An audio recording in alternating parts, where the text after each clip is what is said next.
প্রিয় দেবদেববাসী, আপনারা বিভ্রান্ত হবেন না। আমার নমিনেশন বাতিল হয়নি এবং আগামীতে নমিনেশন সঠিক হয়ে যাবে।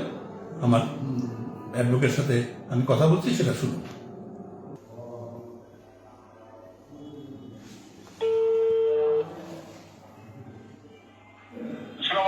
মামুন, ওই যে আমার যে নমিনেশন বাতিল হয় নাই, আমি তোমাকে বলছি আমার অ্যাডভোকেট এবার ভিডিও করতেছে, তুমি তাকে বলো যে কি হয়েছে ঘটনাটা, বলো।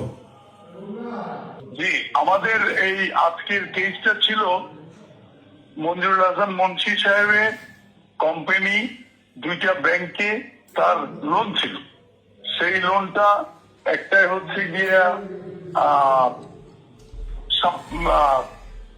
গত 23 জুলাইতে রিশিডিউলও হয়েছে।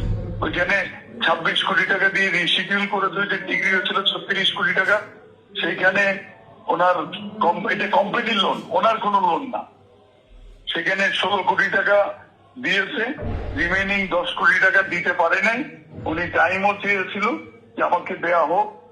আর আরেকটা হচ্ছে, এটা হচ্ছে প্রিমিয়ার ব্যাংক। আরেকটা হচ্ছে ওনার কোম্পানি, এই কোম্পানির নাম হচ্ছে ম্যাম পাওয়ার। সেখানেও ওই 12 কোটি সামথিং ডিফল্টেড আছে। ব্যাংক আইডিএলসি ফাইন্যান্সিয়াল ইনস্টিটিউট তার এগেন্স্টে অর্থ ঋণ সুদ করে, সেই সুদটা এখনো পেন্ডিং আছে, এখনো জাজমেন্ট হয়নি। তো যেহেতু কোম্পানি ডিফল্ট করেছে, কোম্পানির ডিরেক্টর হিসেবে ওনার নাম সিআইবি তে আসবে এবং এখানে তারা রিপোর্টও করেছে। তার কোম্পানিকে করেছে ম্যান পাওয়ার এবং ওই কোম্পানির যারা যারা ডিরেক্টর তাদের সবাইকে করেছে। সেইটাকে আমরা এই সিআইবির নামটা কেন অবৈধ হবে না এই মর্মে আমরা জয়েন্ট ডিস্ট্রিক্ট জাজের কোর্টে একটি টাইটেল সুট করি, ডিক্লারেটরি সুট, এবং সেখানে আমরা ইনজাংশন পেয়েছিলাম যে আমাদেরকে যেন এই ম্যান পাওয়ার এবং মঞ্জুরুল হাসান মুন্সি, তারা দুইজন এখানে বাদী ছিলেন, তাদেরকে যেন ডিফল্টার ডিক্লেয়ার নাম না করা হয় এবং সিআইবিতে তাদের নাম যেন দেয়া না হয়। সেইটা জয়েন্ট ডিস্ট্রিক্ট জাজ রিজেক্ট করে। তার এগেনস্টে হাইকোর্ট ডিভিশনে ফার্স্ট মিসেলেনিয়াস আপিল করি। সেখানে একটা ইনজাংশন অ্যাপ্লিকেশন শুনানির পরে একটা ইনজাংশন পাই। গত নভেম্বর মাসে হাইকোর্টের শুনানি হয়। সেইখানে সেই শুনানিতে হাইকোর্ট ডিভিশন থেকে ইনজাংশন দেয় যে তাকে যেন ওই তার বাদী কোম্পানি এবং মঞ্জুরুল হাসান মুন্সি তাদেরকে যেন ডিফল্টার এবং তাদের নাম যেন সিআইডিতে ফরওয়ার্ড করা না হয়, এই মর্মে একটা ইনজাংশন দেয় 3 মাসের জন্য। এটা গত 2রা নভেম্বর এই অর্ডারটা হয়। এই হইল পজিশন। উনি তো তারপরে নমিনেশন সাবমিট করলেন গত 29 তারিখ।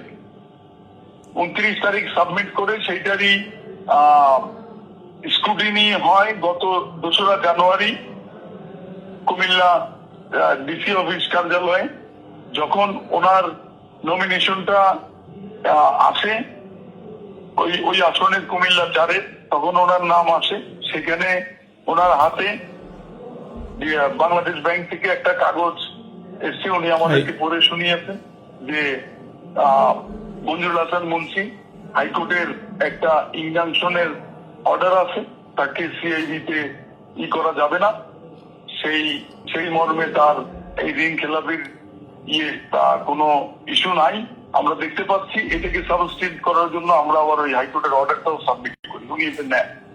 তারপরেও ডিসি সাহেব জিজ্ঞেস করেন যে ব্যাংকের কোনো কর্মকর্তা আছেন কিনা। আমাদের হাতে বাংলাদেশ ব্যাংকের এরকম ডকুমেন্টস আছে, তো ওইখানে ব্যাংকের কেউ ছিল না। তো বলছে তার এই প্রসঙ্গ আসার কোনো কারণ নাই। তো কাজেই ওনার নমিনেশন ওইখানে ওনার অপনয়ন একটা অবজেকশন রেজ করেছিল, সেটা নিয়ে হয়, সেটাও রিজেক্ট করে দিয়ে ওনার নমিনেশন বৈধ করে। দেয়ার আফটার গত পরশুদিন, গত 6 তারিখে প্রিমিয়ার ব্যাংক একটা আপিল ফাইল করে, আর গত 7 তারিখে আইডিএলসি ফাইন্যান্সিয়াল ইনস্টিটিউট তারাও একটা আপিল ফাইল করে। সেই দুইটা আপিল তারা চ্যালেঞ্জ করে। হাইকোর্ট গত 2রা নভেম্বর যে ইনজাংশন দিয়েছিল সেই অর্ডারের বিরুদ্ধে তারা আপিল করে। সেই আপিলেরই আজকে মহামান্য চেম্বার জাজ আদালতে শুনানি হয়। শুনানি অন্তে এটা ওই হাইকোর্টের অর্ডারটাকে স্টে করে।